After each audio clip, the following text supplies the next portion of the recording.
One hand, again, he's complaining. He's got to get back on defense. It's 5 on 4. You could hear the frustration in their voices. The Lakers' own broadcast team sounded fed up on air. Then Jeanie Buss went public and dropped a statement about Luka Doncic that no NBA owner has ever made about a superstar they just acquired. She didn't dodge questions. She laid out exactly how he reacted upon learning about the trade and what she's observed from him since he donned that purple and gold. But here's the bigger issue nobody wants to vocalize. Is his on-court behavior about to force her hand into making another massive decision? Let's rewind to the move that rattled the league.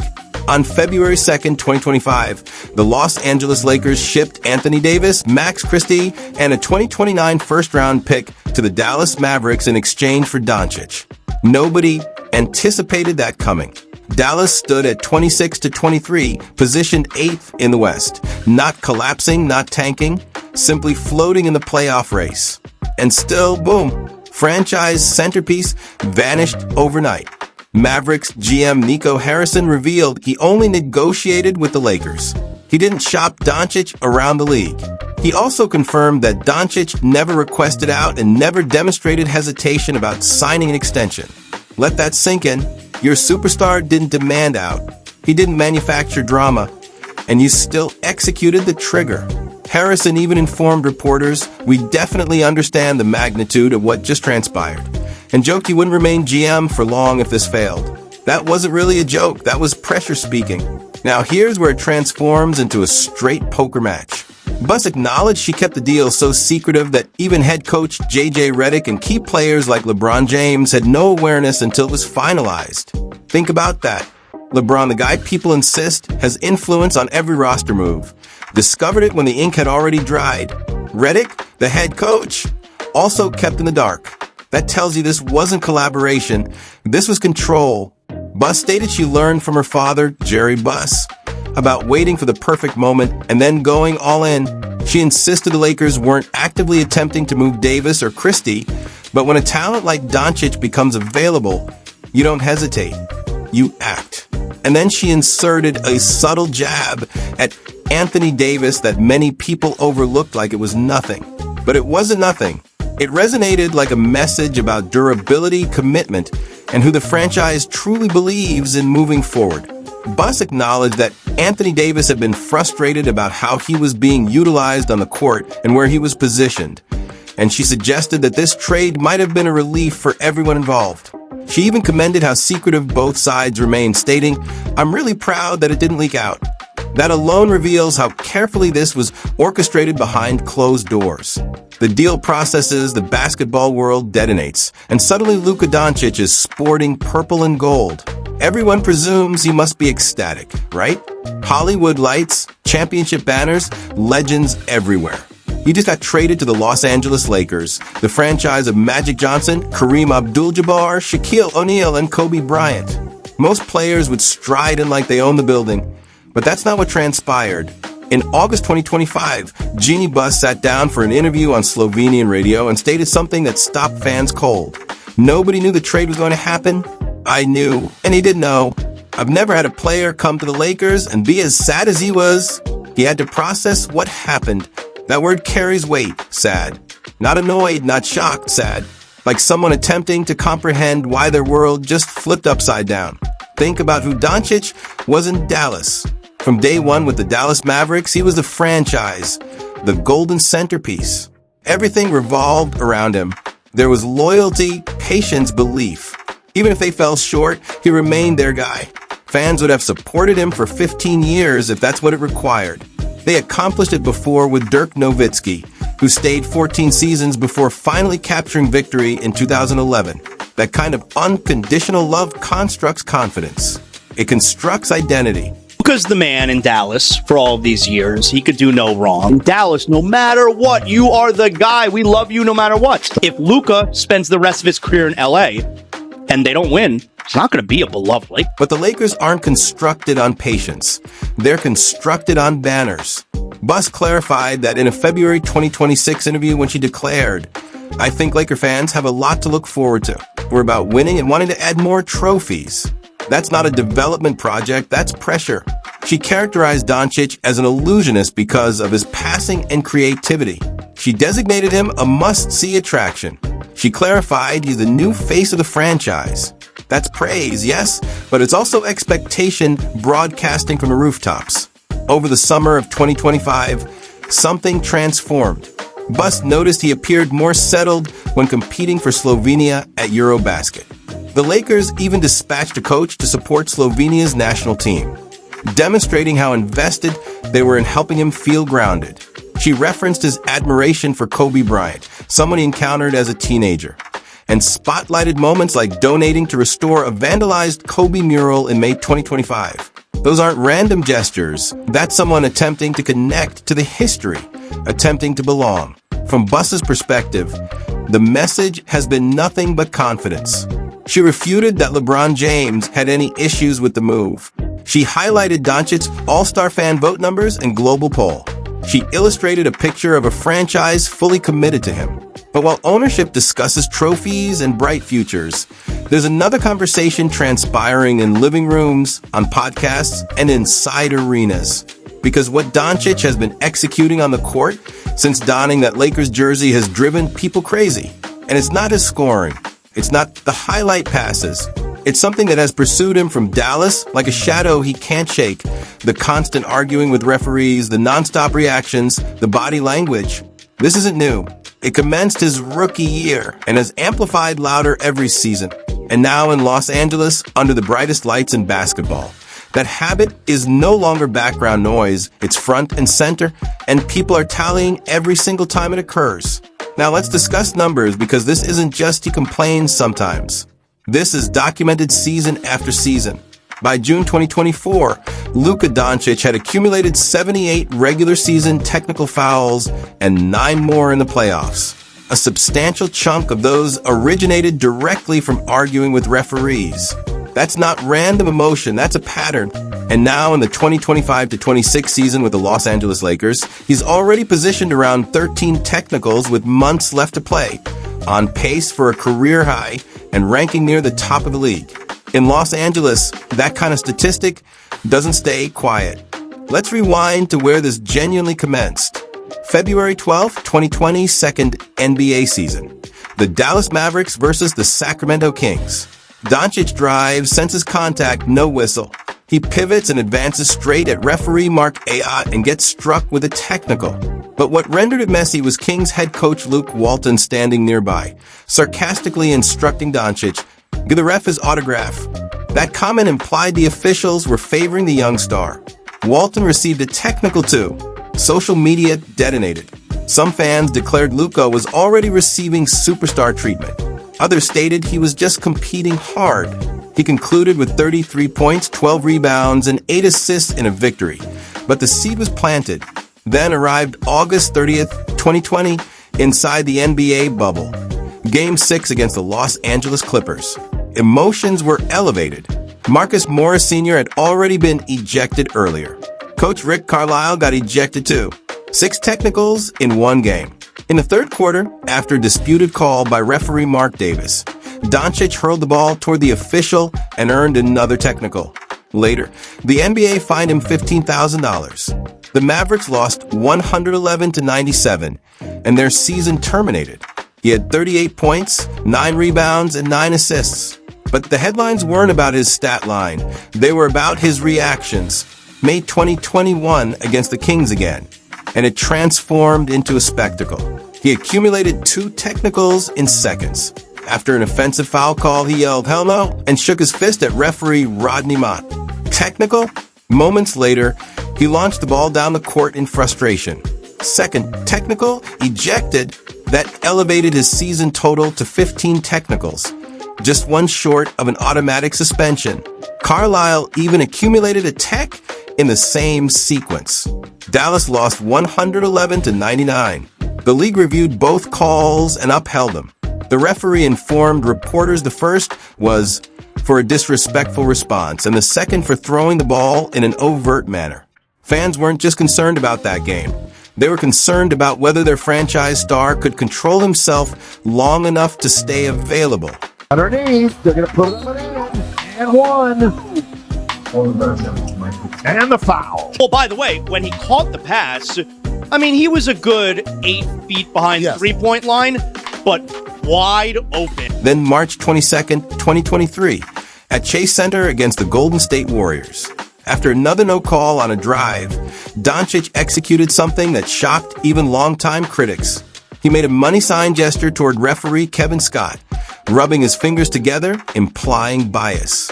That earned him a technical and a $35,000 fine, the largest of his career at that point. Dallas lost 127 to 125. He scored 30 again, but once more the conversation pivoted. Some fans declared it was bold. Others declared it was reckless. This is a thread that keeps manifesting. Big performances, big emotions, and moments where the focus drifts from the opponent to the officials. In Dallas, it was frustrating but tolerated. In Los Angeles, under banners and bright lights, every technical feels heavier. Every gesture gets replayed 10 times. And the question suspended over all of it is simple. At what point does passion transform into a liability? By the time the 2024 finals materialized, even his biggest supporters acknowledged one thing. Luka Doncic couldn't leave the referees alone. June 12, 2024 NBA Finals. Game 3 against the Boston Celtics. The Dallas Mavericks were already down 0-2 and battling to keep their season alive. Doncic fouled out with 4 minutes and 12 seconds remaining in the fourth quarter. 6 fouls, 4 of them in the final period. A lot of them were defensive reaches and bad positioning, not superstar-level discipline. After the game, he stated, "We couldn't play physical. 6 fouls in the NBA Finals? Come on, man. Be better than that." Dallas lost 106-99 and fell to 0-3.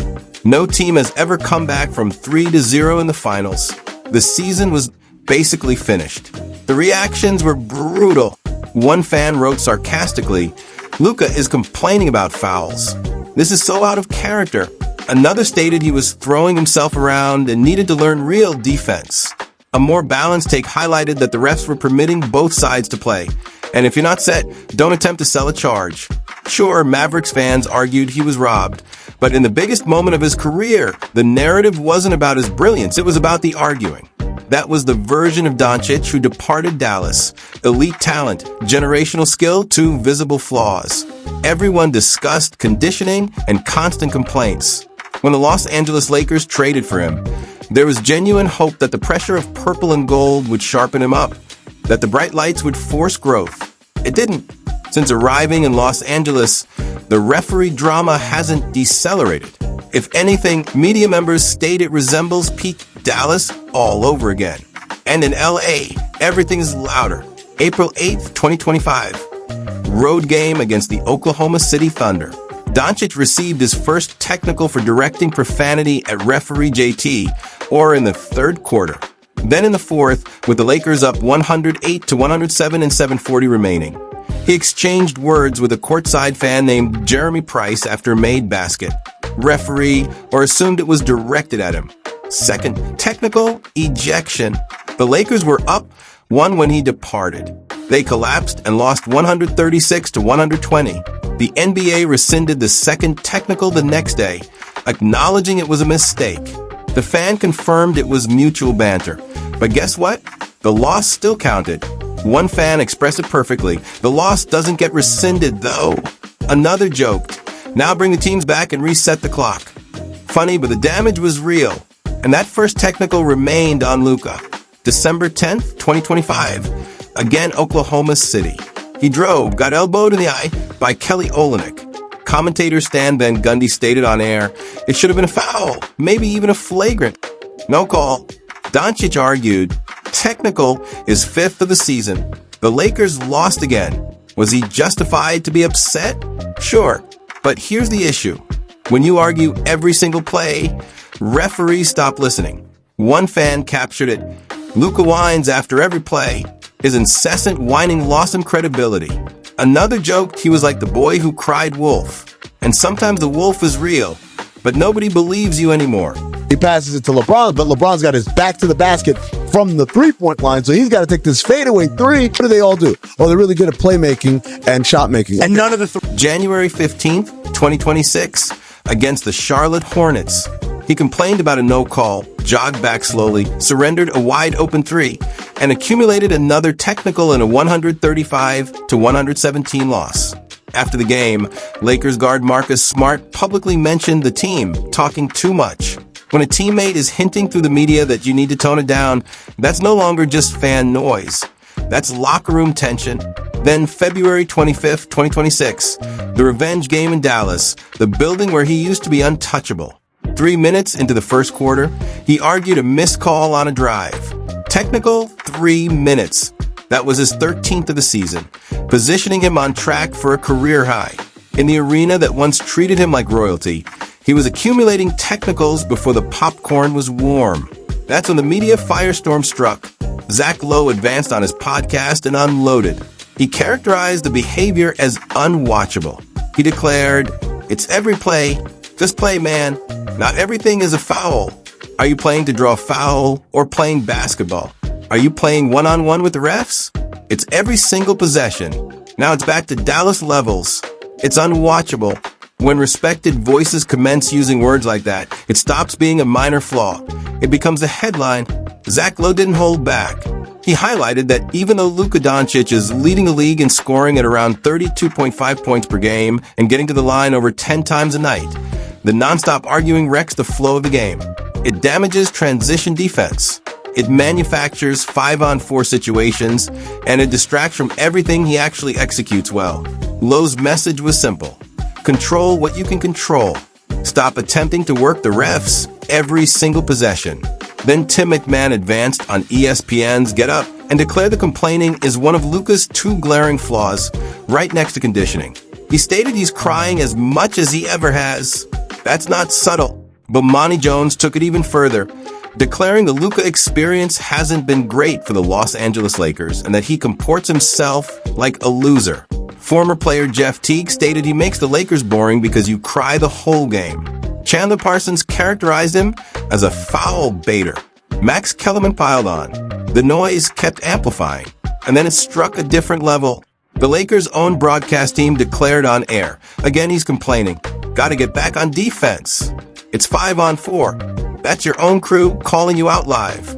Not rivals, not a podcast, hunting clicks. The people paid to hype you up sounding fed up and right on cue. While Luka was arguing, the other team scored easy bucket. That's the price of yelling at a ref who already advanced on. Online, the reaction matched the tone. On Reddit, threads about Lowe's rant detonated with hundreds of upvotes. Fans declared he's a great talent, but the complaining leads to 5-on-4 the other way. On X, people declared the Lakers are a tough watch now. Mavericks fans chimed in with "We told you so." Some comments went straight for the jugular, declaring the trade shook him mentally. Others characterized it as infuriating and embarrassing and demanded a wake-up call. The consensus started forming. Something has to change. But here's the real issue. The complaining is just the symptom. The bigger problem is structural, defense, or the lack of it. Critics have characterized him as a defensive liability. Opponents target him on switches every chance they get. Sam Mitchell declared Luka is the Lakers' biggest problem because he doesn't defend and holds teammates to a different standard than himself. That's strong language. Posts on NBA forums describe him as the opposite of a defensive anchor. Even former Mavericks fans who followed him to LA acknowledge that when he's tired or disengaged, the defense drops off fast. Look at February 24th, 2026 against the Orlando Magic. Final possession. Wild back-and-forth finish. The ball ends up in Luka's hands. Wide open look. A shot he takes every night. He hesitates. One dribble, picks it up. Passes to LeBron James with his back to the basket and almost no time remaining. Fadeaway 3 miss. Game over. Afterward, Luka stated, "I know it was open, but I just thought it was a little bit far." LeBron stayed diplomatic, declaring it looked like Luka lost his balance. That's veteran code for "we messed that up, but I'm not blasting him in public." That one play exposed something deeper. Confidence, rhythm, fit. Analysts have questioned whether Luka can thrive without the ball. Mitchell declared he cannot play without it. And at some point, teammates get tired of standing in the corner. His drives per game have declined since 2021. More step-back jumpers from deep. When they fall, he looks unstoppable. When they don't, the offense stalls. Now, add in the pairing with LeBron, two ball-dominant playmakers. Add Austin Reeves, three creators, limited defense. Nick Wright declared the Lakers are drawing dead in the playoffs because of Luka's defensive issues. Kelvin Washington declared the LeBron-Luka combo might not work long-term. That's not small talk, that's alarm bells. The team with the biggest margin of loss is the Washington Wizards. We would expect that, one of the worst teams. Number 2, the Lakers, which is unheard of for a team. And like the Lakers are neither. They got like some smart, good shooting players with high IQ. They've got the numbers validate the concern. Luka leads the league in turnovers at 4.1 per game. The Lakers' offensive rating with him on the floor is mediocre compared to other high-usage stars. They're 34-23 as of late February 2026, but only 2-4 in their last 6, including losses to the Boston Celtics and the Magic. And when they lose, it's not always close. They're near the top of the league in margin of defeat when they lose. That means blowouts. The roster has shooters, yes, some smart players, but not elite athleticism, not lockdown defense. When the game slips, it snowballs. Lazy possessions, step back after step back. Fans say the offense transforms into giving the ball and hope. Others say it's okay to admit he hasn't been as dominant as advertised. Still, not everyone has turned on him. Candace Parker defended Luka, saying greatness sometimes gets overlooked the way Kobe Bryant did during parts of his career. Supporters point to the raw numbers, around 32 to 35 points, 8 to 9 rebounds, 8 to 9 assists, over 60% true shooting. Those are MVP-type stats. Some blame the front office for building a roster that doesn't cover his weaknesses the way Dallas once did. And that brings a full circle back to Jeanie Buss, because through all the arguing, the blowouts, the defensive breakdowns, the fan frustration, and the national criticism, she's still publicly all in on Luka. The question isn't whether he's talented. The question is whether talent alone is enough in Los Angeles. Through all of it, Jeanie Buss hasn't blinked. She hasn't publicly scolded Luka Doncic for arguing with referees. She hasn't taken subtle shots in interviews. Her message has stayed steady. Growth, integration, future. She keeps repeating that every move will prioritize Luka's success. She called him the new face of the Los Angeles Lakers. That's not casual praise. That's a franchise-level commitment. But here's the cold reality about the Lakers. This organization doesn't survive on patience. It survives on championships. Buss said it herself. They're about winning and adding more trophies. That's the bar. Not second-round exits, not moral victories. Not he's putting up great numbers, banners. Right now, as things stand, this team looks like first round and done. The roster has cap space opening up. They have at least 3 first-round picks to maneuver with this offseason. The tools are there. The flexibility is there. The front office has options, but none of it matters if the centerpiece cannot tighten up the details that keep hurting them. This is the tension nobody wants to say out loud. Buss admitted he was the saddest player she's ever seen walk through those doors. She went all in on him anyway. She declared the future belongs to him. That's belief. But she also made it clear this franchise is about results. And when sadness, frustration, defensive lapses, and public criticism start stacking up against championship expectations, pressure builds fast in Los Angeles. The trade was a poker move. She played it like one.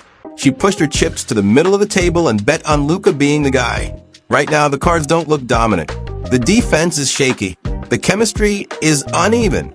The noise is loud, but the hand isn't finished. The real question is simple. Can Luka mature fast enough to meet the standard before the standard turns on him? Because if you think the Buss family will let the Lakers drift just to protect one player's feelings, you don't understand their history. This is a franchise built on stars, yes, but more than that, it's built on winning. And if something stands in the way of that, changes happen.